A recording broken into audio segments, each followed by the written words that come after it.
ሰላም ሰልፍ ሲወጣ ተደናግጦ ሄዶ ዛሬ በሙሉ ድምጽ ወስነናል። ሀራ የገቡት ወጣቶች ዲዲአር ሊሰጣቸው ነው ተባለ። ሰማኝ ተመስገን ከመድኃኔ ዓለም እንኳን ትግራይስ ሀገር ኩናት ጉደኛ ትውልድ ነው። አማራ ክልል ውስጥ ያለው ውጊያ በድርድር ይቋጭ ዘንድ ፍላጎት እንዳለው ለዚህም ጥረት እያደረገ እንደሆነ የአማራ ክልል አስታውቋል። ትግራይ ክልል ውስጥ ደግሞ በወታደሮች የሚደረገው ተቃውሞ መልኩን እየለወጠ በታደሰ ወረደ ላይም ከፍተኛ ተቃውሞን እያስነሳ ነው። ሐራ መሬት ይዟል የተባሉት አፈንጋጭ ወታደሮች ደግሞ የምስራች እየሰሙ እንደሆነም እየተነገረ ነው። በኬንያ ደግሞ ነገር ተበላሽቷል። ፖሊስ ለሐዘን አደባባይ የወጡ የኬንያውያን ላይ ተኩሷል። ውድ የዘኢትዮጵያ ቤተሰቦቻችን እነዚህ ጉዳዮች በዛሬው ልዩ ዘገባችን ላይ ይዳሰሳሉ። አብራችሁን ቆዩ። ፋኖና መከላከያ ሰራዊቱ አሁንም ትግል ውስጥ ናቸው። ወይ አንዳቸው አሸንፈው አልፎከሩ አሊያም ተደራድረው ሰላም አላመጡ። ክልሉ ላለፉት ዓመታት ከነበረበት ሁኔታ ጥቂት መፈቀቅ ሳይል በቆሙበት እየዘለሉ በላብ መጠመቅ ብቻ ሆኗል ነገሩ። እከሌን ገደልን፣ እከሌ የሚባል ከተማን ተቆጣጠርን፣ ከፍተኛው ባለስልጣን ለጥቂት አመለጠን ከሚለው የነማርሸት ፉከራና የፋኖ አባላት እጅ ሰጡ፣ በርካታ መሳሪያዎችን ማረክን፣ ፋኖን ስጋት የማይሆንበት ደረጃ ላይ አደረስን ከሚለው የመከላከያ ሰዎች መግለጫ በዘለለ አማራ ክልል ውስጥ እስካሁን ድረስ ይህ ነው የሚባል ለውጥ አልታየም። የሄደውም የሚመጣውም ባጠረ ጊዜ አንዳች ነገር ስለማድረግ ያቅዳል እንጂ የታለመው እውን ሆኖ ዘላቂ ሰላም ለማግኘት አልተቻለም። ቢያንስ እስካሁን ድረስ ይህ ነገር ማብቂያው መቼ ነው? ክልሉስ የሰላምን አየር የሚተነፍስበት ቀን ምን ነው እንደ ምጽአት ራቀ? ይህ ነው የብዙዎች ጥያቄ። ነገሩ ጊዜ ወስድ ይሆናል እንጂ ማብቂያው ድርድር መሆኑ አይቀርም የሚል ግምት የያዙ ሰዎች ቁጥራቸው ቀላል አይደለም። ድርድርን በተመለከተ የፋኖች አቋም አንድ የሆነ አይመስልም። ቃል አቀባይ ተብዬው ማርሸት መከላከያው ክልላችንን ለቆ ይውጣና እንደራደራለን ይል ነበረ። መሪው ዘመነ ካሴ ደግሞ ከእብድ ጋር ለድርድር አንቀመጥም ብሎ ያውጃል። ልብ በሉ፣ ይሄ ድርድርን በተመለከተ የተንጸባረቀው ሰፊ ልዩነት በወቅቱ ባላንጣዎች በእስክንድር ነጋና በዘመነ ካሴ መካከል የተፈጠረ አይደለም። ይልቅስ አንድ ድንጋይ ለሁለት ተንተርሰው እፍኝ ቆሎ ተቃምሰው አንዱ ሲያሸልብ ሌላው እየጠበቀው በሚታገሉት በጎጃም ፋኖ ጋሻ ጃግሬዎች በዘመነ ካሴና በፋኖ ማርሸት መካከል እንጂ። በርካቶች ፋኖ ላይ ጥያቄ ሲያነሱ የሚውሉት አንድም እንዲህ አይነቱን ልዩነት ማባበል ያልቻለ ስብስብ ነው በሚል አመክንዮ ነው። የሆነ ሆኖ ፋኖን ከመንግስት ጋር ለማደራደር እንዲሁ ሐሳባቸው ምን እንደሆነ ለመጠየቅ በሚል የምክክር ኮሚሽኑ ጥረት እያደረኩ ነው ካለ አያሌ ጊዜያት አልፈዋል። የምክክሩ አሳላጮች ታጣቂዎችን በሀገራዊ ምክክሩ የማሳተፍ ጉዳይ ለነገ የማይባል እንደሆነ የፖለቲካ የኢኮኖሚና ፍትሃዊ ተጠቃሚነት ጥያቄዎችን የሚያነሱ ታጣቂዎች ካልተሳተፉም ምክክሩ ውጤታማ አይሆንም የሚል ስጋት እንዳላቸው ይደመጣል። ከየትኞቹ ታጣቂዎች ጋር እንደሆነ በይፋ ባይናገሩም የምክክር ኮሚሽኑ ሰዎች ታጣቂዎቹን ለማናገር ሙከራ እያደረጉ መሆኑን እስከ መናገርም ደርሰው ነበረ። ኮሚሽኑ ከዚህ በፊት የደህንነት ዋስትና ሰጣችኋለሁ፣ ስለሆነም ከመሸጋችሁበት ጫካ ውጡና እንምከር የሚል ጥሪ አስተላልፎ ነበረ። በኋላ ደግሞ እነዚሁ ታጣቂ ኃይሎች በጄ ብለው በምክክሩ ላይ ይሳተፉ እንደው ማነጋገሩን ሕዝብ ይወቅልኝ ሲል ተደምጦ ነበረ። ፋኖ ዘመነ ካሴ ግን እንዲህ አይነቱን ጨዋታ እጁን ዘርግቶ የሚቀበል አይመስልም። ድርድርን እንደ መንግስት ጊዜ መግዣ፣ ውይይትን ድልን አሳልፎ እንደ መስጠት የቆጠረው ዘመነ እንደ ወጣቱ ድምፃዊ ሮፍናን የኔ ትውልድ የሚል ሙዚቃ እያዜመ ነው። የኔ ትውልድ ባለመድኃኒት ነውም እያለ ነው። ይህ ባለመድኃኒት የተባለው ትውልድ ታዲያ ድርድርን አንቅሮ የተፋ መድኃኒት ያለውንም ክንድ ለማቅመስ የሚተጋ ነገሮች እንዲህ ተካረው ባሉበት ሰዓትም የአማራ ክልልን ጥያቄ ላለመቀበል የሚተጋ እንደሆነ ነው የሚነገርለት። የአማራ ክልል ግን ከድርድር ባለፈ ሌሎች ጸጥታን የተመለከቱ ጉዳዮች ላይ እየበረታ መሆኑን ይናገራል። በአማራ ክልል ያለውን ግጭት በሰላማዊ መንገድ ለመቋጨት ጥረት እያደረኩ ነው ሲልም መንግስቱ አስታውቋል። የአማራ ክልል መንግስት ኮሚኒኬሽን ቢሮ ኃላፊ የሆኑት ዶክተር መንገሻ ፈንታው ለጋዜጣ ፕላስ እንደተናገሩት በክልሉ ያለውን ግጭት ለማስቆም በርካታ ስራዎች እየተሰሩ ነው ብለዋል። በክልሉ ያለው ግጭት ሀብት ንብረትና የሰው ነፍስ ላይ ውድመት እያደረሰ ነው። ግጭቱ እያደረሰ ያለውን ውድመት በማስቆም የተጀመሩ የልማት ፕሮጀክቶችን ለማጠናቀቅ ግጭቱን በድርድር ለመፍታት ጭምር እየተደረገ ያለው ጥረት ተጠናክሮ ቀጥሏልም ብለዋል። ግጭቱን በድርድር ለማስቆም እየተሰራ ያለው ስራ አሁንም ተጠናክሮ ቀጥሏል ሲሉም ተናግረዋል። በክልሉ ያለውን ግጭት በሰላማዊ መንገድ ለመቋጨት አመራሩን ከላይ እስከ ታች ድረስ የማደራጀት፣ የጸጥታ ኃይሉ ላይ ሪፎርም የመስራት፣ የሰላም ጥሪ የማድረግ ስራዎች መሰራታቸውንም ተናግረዋል። ከአማራ ክልል ወደ አጎራባቹ ትግራይ ክልል ደግሞ እናቅና። በትግራይ ነገሮች ምናልባት ከቁጥጥር ውጭ እንዳይሆኑ እየተሰጋ ነው። በዚህ ወቅት ትግራይ ሀገር ትሆንልን እያሉ የሚለምኑ የሃይማኖት አባቶች ባሉበት ምድር ለዚህ አባባላችን አባ ሰረቀ ብርሃንን ነው ተጠቃሽ የምናደርገው። በተቃራኒው ደግሞ እንኳን ሀገር አልሆንን የሚል ወጣቶችም መሰማት ጀምረዋል። ተመስገን ከመድኃኔ ዓለም እንኳን ትግራይስ ሀገር ሊሆነት እዚ ኩናት ከዚ ባይዘወይ ክንወጽእ ከለና ብሙሉና ተጋደልቲ ከም ተጋዳላይ አነ ክወጽእ ከለኹ ሀገረ ትግራይ ላይ ወጽእ ባይዘው ነግረካ መጀመሪያ ብስሩ ማለት ዛት ኢዝ ፌል ገይሩ ወረ ሀገረ ትግራይ ሎም ግን ወጽኡምና ማለት ኦኬ ግን ኣብዚ ከስጠጠው ኢለ ሓሶ ከለኹ ግን እንኳዕ ሊኾንኩ እንኳዕ ሀገር ሊኾንኩ ኣብ ዕፁ ገዛ ሓመድዮም ከስሕኑ ነይሮም ማለት ኣብ ዕፁ ገዛ ይደካ ኣለኹ ዛት ኢዝ ማለት ኦልተርናቲቭ የብሉ ከምዚ ዓንተ ወለልካዮ ብቦርደር ዓፂዋ እዮም ዛክልል ኤርትራ ማለት እያ ትኾና ማለት ኤርትራ ትኾንዳ ጋንም ትኾንዳ ማለት እዩ ኣጀንዳኦም ብዛዕባ ኤርትራ እዩ በቃ ኸዚ ለኣና ለኤርትራ ልነኸ ሓይልስ ትግራይ ረጊፁ ክሓልፍ ኣይኽእል እዩ ድብል ሒዞም ነው በቃ ዓብይ አቋም ማለት እዚ ማለት አይ ማለት ብዛዕባ ትግራይ ምንም ዓይነት ኢሹ ይውሉም ብዛዕባ ትግራይ ልኾነ ነገር ይውሉም ብዛዕባ ሻዕብያ ኦር ኤርትራ ህልውና ማለት ቢኮዝ እንድሕር ልዕልነት ሕጊ ሃልዩ ኮይኑ ትግራይ ወይ ካሊእ እንድሕር ሃልዩ ኮይኑ እዞም ሰባት እዚኣቶም ላይ ሕጊ ክቐርኡ እዮም ካሊእ እሽታት ተሓታትነት ክመፅእ ክእል እዩ ስለዚ ተሓታትነት ተመፂኡ ብኣጌርካ ብቀይሕ ባሕር ጌርካ ትወፅኦሉ መንገዲ ምፍጣር እዩ ማለት ስለዚ ለኤርትራ ልጭነቕ ሓይሊ እምበር ብዛዕባ ሃገርነት ልጭነቕ ሓይሊ ኣብ ትግራይ አሎ ኢለይ አያምኒ አነ ይህ ወጣት የታገልነው አገረ ትግራይ ልንመሰርት ነበረ። መድኃኔዓለም ይመስገን እንኳን አገር አልሆንን። አገር ብንሆን እና የራሳችን ድንበር ቢኖረን ኖሮ እንደ ኤርትራ ሲኦል እንሆን ነበር እያለ ነው። እንዲህ አይነቱ ልዩነት በስፋት የሚደመጥባት ክልል ትግራይ ወቅታዊ ትኩሳቷ ደግሞ የሚመነጨው ከወታደሮቿ ሆኗል። ደሞዛችንን ክፈሉንና ትጥቃችንን ተረክባችሁ ከማህበረሰቡ ጋር ቀላቅሉን የሚሉ ታጣቂዎች አደባባይ ላይ መቆም፣ አውራ ጎዳና መዝጋት ከጀመሩ ቀናት ተቆጥረዋል። ስዩም ተሾመ ይህ የወታደሮች ኩርፊያ መነሻው ከሐራ መሬት ሊሆን እንደሚችል የሚጠቁም አስተያየት ሰጥቷል። ሐራ መሬት ላይ ነገሮች የተገላቢጦሽ ናቸውና ሐራ የገቡት ወጣቶች ዲዲአር ሊሰጣቸው ነው ተባለ። ሰማን ወፍቲ ወዝ አለ ለምሳሌ ዲዲአር ለገቡ ሰው ማነው እዚህ ሐራ መሬት ለገቡ ሰው ሄዶ ያናገሩ እኔ የምላችሁ ወይ እኛም የህወሓት ታጣቂዎች እነዛም የህወሓት ታጣቂዎች እኛም የህወሓት ጄኔራሎች እነዛም የህወሓት ጄኔራሎች እኛም እንፈልጋለን፣ ሰላም እንፈልጋለን፣ ከኢትዮጵያ ወገንን እዚህ መጥተን ያለ ነው ዲዲአር ለመሙላት ነው አሉ። ወላሂ በለኛ ምን ችግር አለ? እኔ ብር ሰጣችሁ መቶ ሺህ ብር ትወስዳለህ። አይካልክስ ደግሞ ዘንድ ትወስዳለህ። የት ሐራ መሬት ይቺ ሐራ ግን የአራዳ ልጅ ነች ታውቃለህ። ምን እያሉ ነው ዲዲአር?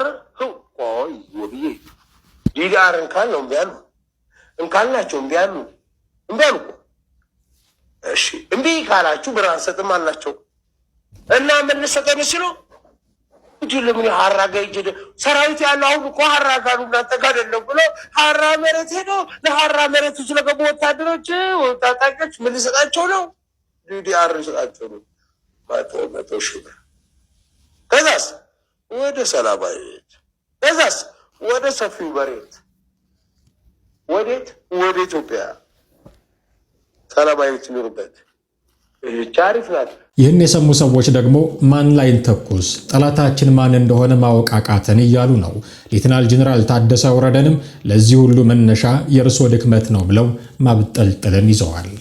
እኛም ጨነቀን እኮ ወዴት እንደምንተኩስም ግራ ገባን እኮ። የዚህ የትግራይ ህዝብ ጠላት የት አካባቢ እንዳለም ግራ አይደንቲፋይ ማድረግም አልቻልንም እኮ። በቀላሉ ሚዲያ ላይ ያለንም ተቸገር፣ የትግራይ ህዝብ ተቸገረ። ጉደኛ ትውልድ ነው ይሄ። የትግራይን ሪያሊቲ የማይገነዘብ ጠላቶች በትግራይ ላይ የሚያዘንቡት ዶፍ ዝናብ ጥላቻ ንግግር፣ የጥላቻ ንግግር ትግራይ በክራይሲስ ላይ ክራይሲስ ለመጨመር የሚሰሩ አካላት እንዳሉ ከሶስት ወር በፊት የተወሰነ ከሁለት ወር በፊት 3 ወር ሆኗል። ሰኔ አካባቢ የተወሰነ ነው። እጁ ላይ ይዞት ነበር ወደ ወረደ እንዲህ የክራይሲሱ አንደኛው አካል ሆነ ማለት ነው። እሱ የሚተማመንባቸው ጽፈት ቤት አካባቢ ያስቀመጣቸው ልጆች አሉ። አይዞ እኛ በዚህ በሶሻል ሚዲያ ያው እኛ ተሰሚነት አለን ብሎ እዛው የከፈለው ያስቀመጣቸው ሰዎች አሉ። ባለሀብት ያደረጋቸው ልጆች አሉ። አጠገቡ ቢሮ መቀለ ውስጥ እነሱ ተባብኑ አራታው እንደዛ አይደረግም ብንለው አልሰማም። የትግራይ ሰራዊትም ወታደራዊ ኮማንዶዎች አባላትም ሄደው ወስነው ሲሰጡት አድርግ እሺ ነው የሚለው ስብሰባ ላይ እሺ አክሱም እሺ ብሎ ነበር የዛሬው ነሐሴ አካባቢ። መቀለም ባለፈው ለምን አትፈጽምም ሲባል እሺ ፈጽማለሁ። የሰማዕታት ሐውልት ስብሰባ ሲደረግ መጥቼ ላነጋግራችሁ ሲላቸው ሰራዊቱ አንተ ጋር ለምንነጋገረው ብቻ አይደለም መምጣት ያለብህ ደብረጽዮን መምጣት አለበት አሉ። ዶክተር ደብረጽዮን መጣ። ጥያቄያችን እንደዚህ አይነት ጥያቄ አለ እንደዚህ አይነት ጥያቄ አለ ብሎ ሲጠይቁ እኛ እንደ ኮሚቴ ጨርሰን አስረክበናል። ጠይቁት እሱ እጅ ላይ ነው ያለው። አልፈጽመም ያለው ወደ ካቢኔ አድርጎ ሄዱ። መፈጸም ያልቻለው እሱ ጋር ነው። ፊት ለፊት ተጋፈጥ እዛው አለ። የሰማነው እንደዛ ነው። አጋፈጠው እዛ ላይ እጁ ላይ ይዞ ማለት ነው። ምን እስኪያደርግ ሁሉም እየወጣ ሰላማዊ ሰልፍ ማንም እንዲፈለጭበት ምን ሊያተርፍ እንደሚችል ከዚህ እኔ ሊገባኝ አልችልም። እንዲያውም አንዳንዶቹ የሰማነውማ አፋር ያለው ይሄ ሐራ መሬት ምናምን እያለ አብይ አህመድ የሚቀልበው አፋር ያለው አንተ የምታግዘው ነው ብለውታል። አንተ እሱን ታበረታታለህ ብለውታል። በውስጥ አዋቂነት እነሱን ጭምር ታበረታታለህ ብለውታል። የሰማነው እንደዛ ነው። አሁን የት ነበርክ? የት ከርመህ ነው? ሰላማዊ ሰልፍ መጥቶ የአገር መሳለቂያ ሲሆን የትግራይ ህዝብ ሞራል ካሁን በቃው ሁሉና የሚያሳካ ጥሩ አትሞስፌር ተፈጠረ። ፖለቲካውና ወታደራዊ አዛዦቹ ጥሩ ስምምነት ላይ ደረሱ በሚባልበት ሰዓት የትግራይ ሰራዊት ጥያቄ አልተመለሰልኝም ብሎ አስፋልት ላይ ሲወጣ መንገድ ሲዘጋብ ምን የማን ጎፈሬ ስታበጥር ነበር ወደ ወረደ ቢባል ማንም መልስ የለውም። ይሄ ዛሬ መጥቶ በቃ በሙሉ ድምጽ ወስነናል ይላል። የት ነበርክ ነው? የት ነበር? አድርግ ስትባል አላደርግም ብሎ እየተሽሞነመነ አንዴ እሺ እምቢ ማለት የለም ግን አይፈጽምም። ሰላማዊ ሰልፍ ሲወጣ ተደናግጦ ሄዶ ዛሬ በሙሉ ድምጽ ወስነናል ይላል። ጉደኛ ትውልድ ነው ይሄ። ስታሊን ጉደኛ ያለው ትውልድ የመኮንኖቹ ጉሮሮ ላይ ቆሞ ደሞዛችንን ውለዱ ሲላቸው የጊዜው አስተዳደሩን ሰዎች እያስጨነቀ ትጥቅ አስፈቱን ብሎ ሲጠይቃቸው ነው በትግራይ ጎዳናዎች ላይ የሚታየው። ነገሩ በዚሁ ከቀጠለ ምናልባት ሐራ መሬትን የሚቀላቀሉ የህወሓት ታጣቂዎች ቁጥር የመበራከቱ ነገር የማይቀር ሊሆን ይችላል። የመጨረሻዋ መዳረሻችን ኬንያ ናት። በቅርቡ ዶክተር አብይ አህመድ እና ጀዋር መሐመድ በየግላቸው ሐዘናቸውን የገለጹላቸው የቀድሞ መሪ ህይወት ማለፉ አይዘነጋም። ይህ ሐዘን ታዲያ ሌላ ሐዘን ተጨምሮበት ኬንያ በውጥረት ተሞልታለች። በኬንያ የቀድሞው ጠቅላይ ሚኒስትር ራይላ ኢዳንጋ አስክሬን ለመሰናበት በርካታ ሰዎች በተሰበሰቡበት ስታዲየም ፖሊስ ጥይትና አስለቃሽ ጭስ በመተኮሱ ቢያንስ የሶስት ሰዎች ህይወት አልፈዋል። ታዋቂ የመብት ተሟጋች ድርጅት ቮካል አፍሪካ እንደገለጸው በግርግሩ ከተገደሉት ሰዎች መካከል የሶስት ሰዎች አስክሬን ወደ ከተማዋ ዋና የሬሳ ማቆያ ክፍል ተወስዷል። የሀገር ውስጥ መገናኛ ብዙሃን እንደዘገቡት ከሆነ ፖሊስ የተሰበሰቡትን ሐዘንተኞች ለመበተን በተኮሰው ጥይት ሌላ ተጨማሪ አንድ ሰው ሞቷል። በዋና ከተማዋ ናይሮቢ በሚገኘው ስቴዲየም በተሰበሰቡ ሰዎች ላይ ፖሊሶች የተኮሱት ጥይት አይነት እስካሁን ግልጽ አልተደረገም። ቮካል አፍሪካ ግን የሞቱት ሰዎች በጥይት መቁሰላቸውን አስታውቋል። በኬንያ የፖለቲካ መድረክ ላይ ግዙፍ ስምና ስብዕና የነበራቸው ራይላ ኦዲንጋ በህንድ ረቡዕ ዕለት ህይወታቸው አልፈዋል። አስክሬናቸው ሐሙስ ጠዋት በአገሪቱ ዋና አውሮፕላን ማረፊያ የደረሰ ሲሆን ባለስልጣናቱን በዚያ በተሰበሰበው ከፍተኛ ህዝብ ምክንያት በረራዎችን ለአጭር ጊዜ ለማስቆምም ተገደዋል። በአውሮፕላን ማረፊያ አካባቢ የተሰበሰቡ ሐዘንተኞች ወደ ተከለከሉ ስፍራዎች መግባት የቻሉ ሲሆን በዚህም የተነሳ ለ2 ሰዓታት ያህል ለጥንቃቄ በሚል በረራዎች እንዲቋረጡና አየር ማረፊያው እንዲዘጋ ተደርጓል።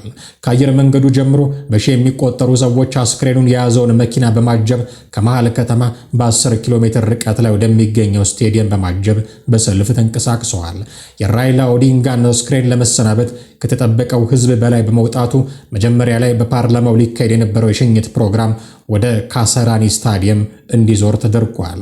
የኦዲንጋን አስክሬን የያዘው መኪና በህዝብ በተጨናነቀው ስታዲየሙ ሲደርስ በርካታ ሰዎች ከውጭ ሆነው እየጠበቁ ነበረ።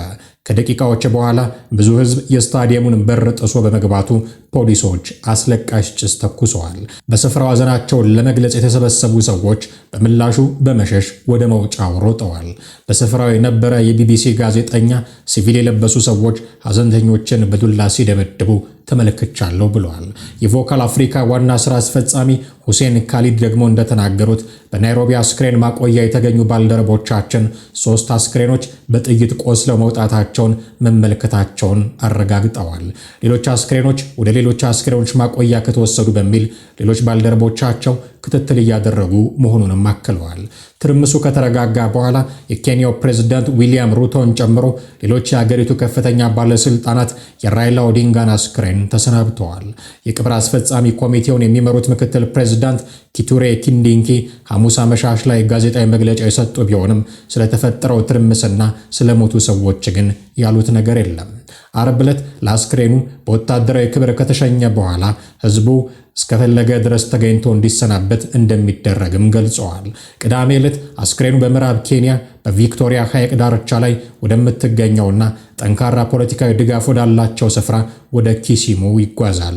ከኪሲሙ በስተምዕራብ 60 ኪሎ ሜትር ርቀት ላይ በምትገኘው ቦንዶ በሚገኝ ስፍራ እሁድ ዕለት ቀብራቸው ከመፈጸሙ በፊት የህብረተሰቡ አባላት በይፋ እንዲሰናበት ይደረጋል ተብሎም ይጠበቃል።